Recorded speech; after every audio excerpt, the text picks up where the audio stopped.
ನಮಸ್ಕಾರ ಎಲ್ಲರಿಗೂ, welcome back to my channel. ಎಲ್ಲ ಹೇಗಿದ್ದೀರಾ? ಎಲ್ಲರೂ ಚೆನ್ನಾಗಿದ್ದೀರಾ ಅಂತ ಭಾವಿಸ್ಬಿಟ್ಟು ಈ ಒಂದು ವಿಡಿಯೋನ ನಾನು ಸ್ಟಾರ್ಟ್ ಮಾಡ್ತಾ ಇದ್ದೀನಿ. ತುಂಬ ಜನ ಎಲ್ಲರೂ ಗೊಂದಲದಲ್ಲಿದ್ದಂತಹ ಒಂದು ಎಲ್ಲರಿಗೂ ತುಂಬ ಕಾಡ್ತಾ ಇರುವಂತಹ ಒಂದು ಕ್ವಶನ್ ಅಂತಲೇ ಹೇಳ್ಬೋದು. ಇನ್ನು ಮುಂದೆ ಗೃಹಲಕ್ಷ್ಮಿ ಹಣ ಬರೋದಿಲ್ವಾ? ಗೃಹಲಕ್ಷ್ಮಿ ಹಣವನ್ನು ಇನ್ನು ಮುಂದೆ ನಿಲ್ಲಿಸ್ಬಿಡ್ತಾರಾ? ಕಾಂಗ್ರೆಸ್ ಸರ್ಕಾರ ನಮಗೆ ಏನು 5 ವರ್ಷದ ಒಂದು ಗ್ಯಾರಂಟಿಯನ್ನು ಕೊಟ್ಟಿತ್ತು, ಆ ಒಂದು ಫುಲ್ ಗ್ಯಾರಂಟಿನ ನಮಗೆ ಇಲ್ಲಿ ಮಧ್ಯದಲ್ಲೇ ನಮಗೆ ನಿಲ್ಲಿಸ್ಬಿಡ್ತಾರಾ? ಗೃಹಲಕ್ಷ್ಮಿ ಹಣ ಬರೋದಿಲ್ವಾ? 30ನೇ ಕಂತು ಬಂದಿಲ್ಲ, 31ನೇ ಕಂತು ಬಂದಿಲ್ಲ, ಈ ರೀತಿಯಾದ ಒಂದು ಕ್ವಶನ್ಗಳು ಎಲ್ಲರಿಗೂ ಇದ್ದಂಥದ್ದು. ಯಾಕೆ ಬರ್ತಾ ಇಲ್ಲ? ಇನ್ನು ಮುಂದೆ ಬರಲ್ವಾ? ಅಥವಾ ಇನ್ನು ಬರಬೇಕು ಅಂತದ್ದು ಅದಕ್ಕೆ ಬಯೋಮೆಟ್ರಿಕ್ ಸಿಸ್ಟಮ್ ಏನಾದರೂ ಮತ್ತೆ ಮಾಡಬೇಕಾ ನಾವು? ಹೇಗೆ? ತುಂಬ ವಯಸ್ಸಾದವರು ಇರ್ತಾರೆ, ಅವರಿಗೆಲ್ಲ ಹೋಗ್ಲಿಕ್ಕಾಗಲ್ಲ. ತುಂಬ ಹಳ್ಳಿಲಿರುವಂಥವ್ರು, ಅವರಿಗೂ ಬಂದು ಎಲ್ಲ ಸಮಯದಲ್ಲೂ ಬಂದು ನಿಂತಿಷ್ಟೇ ಒಂದು ನಿಗದಿತ ಒಂದು ಸಮಯನ ಕೂಡ ಕೊಟ್ಟಿರ್ತಾರೆ. ಅಲ್ಲಿ ಹೋದಾಗ ತುಂಬ ಕಾಯಬೇಕಾಗುತ್ತೆ ಕೂಡ. ಅಂಥದ್ದೆಲ್ಲ ಅಂದಾಗ ನಮಗೆ ಹೋಗಿ ಇನ್ನು ಮುಂದೆ ನಮಗೆ ಹಾಗಾದರೆ ಗೃಹಲಕ್ಷ್ಮಿ ಅರ್ಜಿನ ಸಲ್ಲಿಸ್ಲಿಕ್ಕಾಗಲ್ವಾ? ಅರ್ಜಿ ಸಲ್ಲಿಸಬೇಕಾ ನಾವು ಇನ್ನು ಮುಂದೆ? ಎಲ್ಲೆಲ್ಲ ಕಾಡ್ತಾ ಇರುವಂತಹ ಒಂದು ಕ್ವಶನ್ ಅಂತಲೇ ಅನ್ಬೋದು. ಇದಕ್ಕೆಲ್ಲಕ್ಕೂ ಕೂಡ ಒಂದು ಉತ್ತರ ಕೂಡ ಸಿಕ್ಕಿದೆ ಇವಾಗ. ನೀವು ಯಾರೂ ಕೂಡ ಹೋಗ್ಬಿಟ್ಟು ಗೃಹಲಕ್ಷ್ಮಿ ಅರ್ಜಿಯನ್ನು ಸಲ್ಲಿಸುವಂತಹ ಅಗತ್ಯ ಇಲ್ಲ. ನಿಮ್ಮ ಮನೆ ಬಾಗಿಲಿಗೆ ನಿಮಗೆ ಅಂಗನವಾಡಿ ಕಾರ್ಯಕರ್ತರು, ಆಶಾ ಕಾರ್ಯಕರ್ತರು ಏನಿರ್ತಾರೋ ಅಂಥವ್ರನ್ನೆಲ್ಲ ಒಂದು ಗುಂಪುಗಳನ್ನಾಗಿ ಮಾಡಿ ಒಂದು ಇಂತಿಷ್ಟ ಏರಿಯಾಗಳಿಗೆ ಇಂತಿಷ್ಟ ಅಂತ ಅವರವರ ಒಂದು ಅಂಗನವಾಡಿ ಮತ್ತು ಆಶಾ ಕಾರ್ಯಕರ್ತರು ಏನಿರ್ತಾರೋ ಅವರಿಗೆಲ್ಲ ಅಂತಂಥದ್ದೇ ಏರಿಯಾಗಳಿಗೆ ಹೋಗಿ ನೀವು ಮನೆ ಬಾಗಿಲಿಗೆ ಹೋಗಿ ನೀವು ಎಲ್ಲ ದಾಖಲೆಗಳನ್ನ ತಗೊಳ್ಳಿ ಅಂತ ಹೇಳಿದರೆ. ಹಾಗೆ ಇನ್ನೊಂದು ಏನು ಅಂತಂದರೆ, ತುಂಬ ಜನ ಹೇಳ್ತಾ, ನೀವು ನ್ಯೂಸ್ಗಳಲ್ಲೆಲ್ಲ ನೋಡಿರ್ಬೋದು, ನಮ್ಮ ಸರ್ಕಾರ ಕೂಡ ಅದನ್ನೇ ಹೇಳ್ತಾ ಇರುವಂಥದ್ದು. ನಮಗೆ ಸತ್ತವರಿಗೂ ಕೂಡ ಇದುವರೆಗೂ ನಾವು 1 ವರ್ಷ ಆಗೋಗಿದೆ, ಅವರು ತೀರೋಗಿ 2 ವರ್ಷ ಆಗೋಗಿದೆ, 6 ತಿಂಗಳಾಗೋಗಿದೆ, ಆದರೂ ಕೂಡ ಅವ್ರ ಹೆಸರಲ್ಲಿ ಕೂಡ ಗೃಹಲಕ್ಷ್ಮಿ ಹಣವನ್ನು ತಗೊಳ್ತಾ ಇದ್ದಾರೆ ಅಂತ. ಯಾಕೆ? ಅವರಿಗೋಸ್ಕರನೇ, ಸತ್ತವರನ್ನ ಕಂಡುಹಿಡಿಲಿಕ್ಕೋಸ್ಕರನೇ ಅಂತಲೇ ಗೌರ್ಮೆಂಟ್ 40-45 ಸಾವಿರನ ಕೊಟ್ಬಿಟ್ಟು ಒಬ್ಬರನ್ನ ನೇಮಕ ಮಾಡಿರುತ್ತೆ ಅಂತೆ. ಹಾಗಾದ್ರೆ ಅವ್ರು ಮಾಡ್ತಿರುವಂಥ ಕೆಲಸ ಏನು? ಅವ್ರಿಗೆ ಹಾಗಾದ್ರೆ ಸುಮ್ಮನೆ 45 ಸಾವಿರ ಕೊಡ್ತಾ ಇದ್ದೀರಾ ಏನು ಅನ್ನೋದನ್ನ ನಾವು ಗೌರ್ಮೆಂಟಿಗೆ ಕೇಳುವಂಥ ಕ್ವಶನ್ ಆಗುತ್ತೆ. ಹೌದು ತಾನೇ? ಹಾಗಾದರೆ ಗೌರ್ಮೆಂಟ್ ಅದನ್ನು ಕೇಳ್ಬೋದಲ್ಲ, ನೀವು ಯಾಕೆ ಆ ಒಂದು ದಾಖಲೆಗಳನ್ನ ನಮಗೆ ಕೊಟ್ಟಿಲ್ಲ? ನಿಮಗೆ ಅಂತಲೇ ಅದೇ ಒಂದು ಕೆಲಸಕ್ಕೆ ನಿಮಗೆ 40-45 ಸಾವಿರ ಕೆಲಸಕ್ಕೆ ಅಂತ ಹೇಳಿಬಿಟ್ಟು ಸಂಬಳ ಕೊಟ್ಬಿಟ್ಟು ನಿಮ್ಮನ್ನ ಇಟ್ಟಿರುವಾಗ ನೀವ್ಯಾಕೆ ಆ ಒಂದು ಕೆಲಸವನ್ನು ಮಾಡ್ತಿಲ್ಲ ಅಂತ ಹೇಳಿಬಿಟ್ಟು ಕೇಳ್ಬೋದು. ಆ ಗೌರ್ಮೆಂಟ್ ಯಾಕೆ ಕೇಳ್ತಿಲ್ಲೋ ಗೊತ್ತಿಲ್ಲ. ಇದರಲ್ಲಿ ಏನು ಭಯಪಡುವಂತಹ ಅಗತ್ಯ ಇಲ್ಲ. ಇರೋ ವಿಷಯನ ಇರೋವಂಥದ್ದೇ ಹೇಳ್ತಾ ಇರೋದು ಅಷ್ಟೇ. ಹಾಗಾಗಿ ಅದು ಯಾಕೆ ಮಾಡ್ತಾ ಇಲ್ವೋ ಗೊತ್ತಿಲ್ಲ. ಇವಾಗ ಮನೆ ಬಾಗಿಲಿಗೆ ಹೋಗ್ಬಿಟ್ಟು ಪ್ರತಿಯೊಬ್ಬರ ಒಂದು ಸದಸ್ಯರ ಎಲ್ಲರೂ ಇರಬೇಕಾ ಮನೆಯಲ್ಲಿ ಅಂತಂದರೆ ಖಂಡಿತವಾಗಿಯೂ ಇಲ್ಲ. ಮನೇಲಿ ಒಬ್ರು ಇದ್ರೂ ಸಾಕು, ಕೇಳುವಂಥ ದಾಖಲೆಗಳನ್ನ ಕೊಟ್ಟರು ಸಾಕಾಗುತ್ತೆ.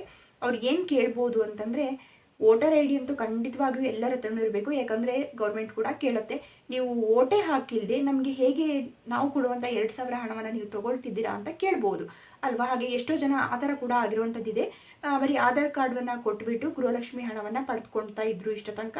ಅವರು ವೋಟ್ ಹಾಕಿನೇ ಗೊತ್ತಿಲ್ಲ, ವೋಟರ್ ಐ ಡಿ ಕೂಡ ಇಲ್ಲ, ಇಂಥವರು ಕೂಡ ಗೃಹಲಕ್ಷ್ಮಿ ಹಣವನ್ನು ಪಡೆದುಕೊಂಡಿದ್ದಾರೆ. ಈ ರೀತಿಯಾದ ಒಂದು ಮೋಸವನ್ನು ಕೂಡ ಮಾಡಿದ್ದಾರೆ. ಹಾಗಾಗಿ ಇನ್ನು ಮುಂದೆ ಆತು ನಡೆಯೋದಿಲ್ಲ. ವೋಟರ್ ಐ ಡಿ ಖಂಡಿತವಾಗಿಯೂ ಇರಲೇಬೇಕಾಗುತ್ತೆ. ವೋಟರ್ ಐ ಡಿ ಇದ್ದಂಥವರಿಗೆ ಮಾತ್ರ ಗೃಹಲಕ್ಷ್ಮಿ ಹಣ ನಮಗೆ ಇನ್ನು ಮುಂದೆ ಬರುತ್ತೆ. ಆ ಥರದ್ದು ಒಂದು ಅಂದರೆ ಇವಾಗಲೇ ಬಂದ್ಬಿಡುತ್ತಾ ಅಂದರೆ ಇಲ್ಲ, ಅದನ್ನು ಇನ್ನೊಂದು 2 ತಿಂಗಳೆಲ್ಲ ಆಗೋಗುತ್ತೆ. ಇದೆಲ್ಲ ನಮಗೆ ಒಂದು ಆಗಸ್ಟ್ ಎಂಡಿಂಗಲ್ಲಿ ನಮಗೆ ಇವೆಲ್ಲ ಒಂದು ಮುಗಿಬೋದು. ಅವರು ಜುಲೈ 28, 29ಕ್ಕೆ ಇದನ್ನ ಮುಗಿಸ್ಬೇಕು ಅಂತ ಹೇಳ್ತಿದ್ದಾರೆ. ನಾಳೆಯಿಂದನೇ ಶುರುವಾಗುತ್ತೆ ಇದು. ಜೂನ್ 30ರಿಂದ ಸ್ಟಾರ್ಟ್ ಮಾಡಿ ಜುಲೈ ಎಂಡ್ವರೆಗೆ ನಮಗೆ 1 ತಿಂಗಳ ಕಾಲಾವಕಾಶ ಅಷ್ಟೇ ಅಂತೇಳಿ ಹೇಳಿದ್ದಾರೆ. ಆದರೆ 1 ತಿಂಗಳಂತಲ್ಲ, ಅದಕ್ಕೂ ಸ್ವಲ್ಪ ಮುಂದೆನೂ ಹೋಗಬಹುದು. ಇದು ಹೇಳಲಿಕ್ಕಾಗಲ್ಲ. ಅದು ಅಷ್ಟರ ಒಳಗಡೆನೇ ಕೂಡ ಕವರ್ ಮಾಡ್ಕೋಬೋದು. ಯಾಕಂದರೆ ಪ್ರತಿ ಮನೆಗೂ ಎಲ್ಲ ಹೋಗಿ ಹೋದಾಗ ಎಲ್ಲ ಕೂಡ ಇರೋದಿಲ್ಲ. 3 ಬಾರಿ ಹೋಗುವಂಥ ಒಂದು ಅವಕಾಶ ಇರುತ್ತೆ ಪ್ರತಿ ಮನೆಗೂ. ಒಂದು ಸಲದಲ್ಲೇ ಎಲ್ಲರೂ ಸಿಕ್ಕೋದಿಲ್ಲ. ಎಲ್ಲ ಕೆಲವೊಂದು ಮನೆಗಳಲ್ಲಿ ಇದ್ದರೆ ಕೆಲವೊಂದು ಮನೆಗಳಲ್ಲಿ ಇರಲ್ಲ. ಪ್ರತಿ ಮನೆಯಲ್ಲೂ ಎಲ್ಲರೂ ಇರಬೇಕು ಅಂದರೆ ಖಂಡಿತ ಇಲ್ಲ, ಒಬ್ಬರು ಇದ್ದರೂ ಸಾಕಾಗುತ್ತೆ. ಅವರು ಕೇಳುವಂತಹ ಒಂದು ದಾಖಲೆಗಳು ಏನಂದರೆ Aadhaar card, voter I D, ಹಾಗೆ ಪಾಸ್ಪೋರ್ಟ್ ಸೈಜ್ ಫೋಟೋವನ್ನು ಕೇಳಬಹುದು.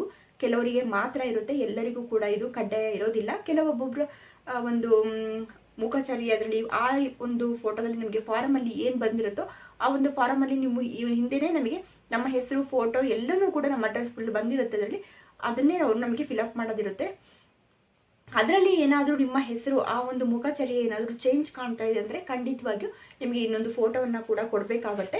ಇಲ್ಲ ಅಂದರೆ ಫೋಟೋದ ಅವಶ್ಯಕತೆ ಎಲ್ಲರಿಗೂ ಕೂಡ ಇರೋದಿಲ್ಲ, ಕೆಲವೊಬ್ಬರಿಗೆ ಮಾತ್ರ ಅವಶ್ಯಕತೆ ಇರುತ್ತೆ. ಅವಶ್ಯಕತೆ ಇದ್ದಂಥವರು ಕೊಡ್ಬೋದು ಅಂತ ಅಷ್ಟೇ.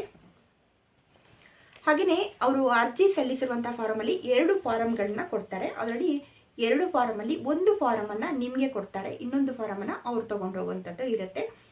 ಹಾಗೆ ಇವಾಗ ನಮಗೆ ಅವರೇ ಅಧಿಕಾರಿಗಳೇ ಬಂದಿದ್ದಾರಾ, ಗೌರ್ಮೆಂಟಿಂದನೇ ಬಂದಿರುವಂಥದ್ದ ಅಥವಾ ಯಾರು ಏನು ಅನ್ನೋದು ನಮಗೆ ಖಂಡಿತವಾಗಿಯೂ ಗೊತ್ತಾಗೋದಿಲ್ಲ. ಕೆಲವೊಬ್ಬೊಬ್ಬರಿಗೆ ಪರಿಚಯ ಇರ್ಬೋದು, ನಮ್ಮ ಸುತ್ತಮುತ್ತಲಿನ ಇರುವಂತಹ ಅಂಗನವಾಡಿ ಕಾರ್ಯಕರ್ತರಿರ್ಬೋದು, ಆಶಾ ಕಾರ್ಯಕರ್ತರು ಇವರೇ ಬರ್ತಾರೆ ಅಂತ ಕೆಲವೊಂದಕ್ಕೆ ಅಲ್ಲ, ಇನ್ನೆಲ್ಲಿದ್ದವ್ರನ್ನ ಹಾಕಿರ್ತಾರೆ.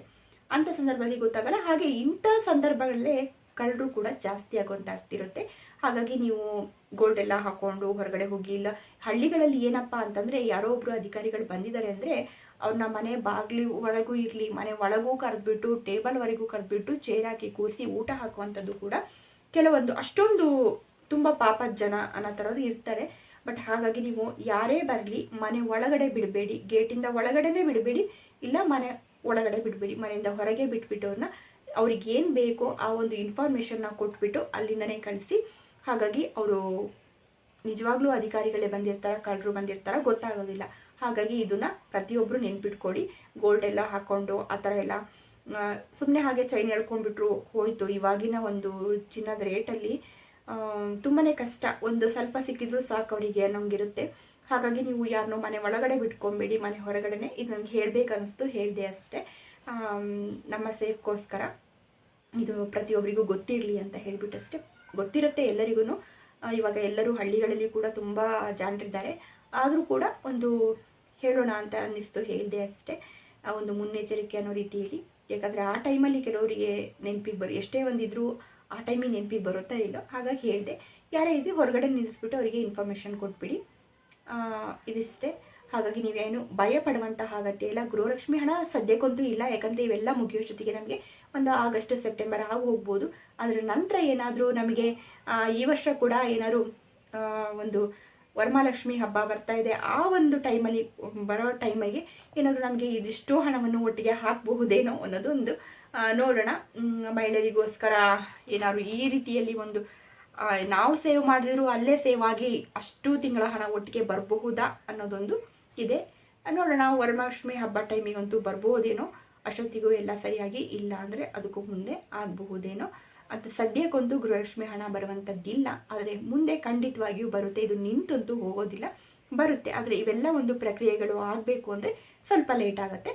ಹಾಗಾಗಿ ನೀವು ಅಲ್ಲಿವರೆಗೂ ಕೂಡ ಕಾಯಬೇಕಾಗತ್ತೆ. 30ನೇ ಕಂತು ಯಾವಾಗ, 31ನೇ ಕಂತು ಯಾವಾಗ ಅಂತ ಕಾಯುವಂಥ ಅಗತ್ಯ ಸದ್ಯಕ್ಕಿಲ್ಲ. ಇನ್ನೊಂದು 3-4 ತಿಂಗಳೇ ಆಗಬಹುದು, ಇಲ್ಲ 2 ತಿಂಗಳ ಮಟ್ಟಿಗಂತೂ ಖಂಡಿತವಾಗಿಯೂ ಇಲ್ಲ. ಇದಿಷ್ಟೇ ಫ್ರೆಂಡ್ಸ್. ಈ ಒಂದು ಇನ್ಫಾರ್ಮೇಷನ್ ನಿಮಗೆ ಇಷ್ಟ ಆಗಿದರೆ ಒಂದು ಲೈಕ್ ಮಾಡಿ. ಹಾಗೆ ನನ್ನ ಚಾನಲ್ನ ಸಬ್ಸ್ಕ್ರೈಬ್ ಆಗಿಲ್ಲ ಅಂದರೆ ಸಬ್ಸ್ಕ್ರೈಬ್ ಮಾಡ್ಕೊಳ್ಳಿ. ಪ್ರತಿಯೊಂದು ಇನ್ಫಾರ್ಮೇಷನ್ಗಳನ್ನ ನಾನು ನಿಮಗೆ ಕೊಡ್ತಾ ಇರ್ತೀನಿ. ಹಾಗೆ ನನ್ನ ಒಂದು ಚಾನಲ್ನಲ್ಲಿ ನಿಮಗೆ ತುಂಬ ಯೂಸ್ಫುಲ್ ಆಗುವಂಥ ವೀಡಿಯೋಗಳೇ ಇರುತ್ತೆ. ಹಾಗಾಗಿ ಖಂಡಿತವಾಗಿ ನಿಮಗೆ ಇಷ್ಟ ಆಗುತ್ತೆ. ಸಬ್ಸ್ಕ್ರೈಬ್ ಮಾಡ್ಕೊಂಡಿಲ್ಲ ಅಂದರೆ ಸಬ್ಸ್ಕ್ರೈಬ್ ಮಾಡ್ಕೊಳ್ಳಿ. Thank you.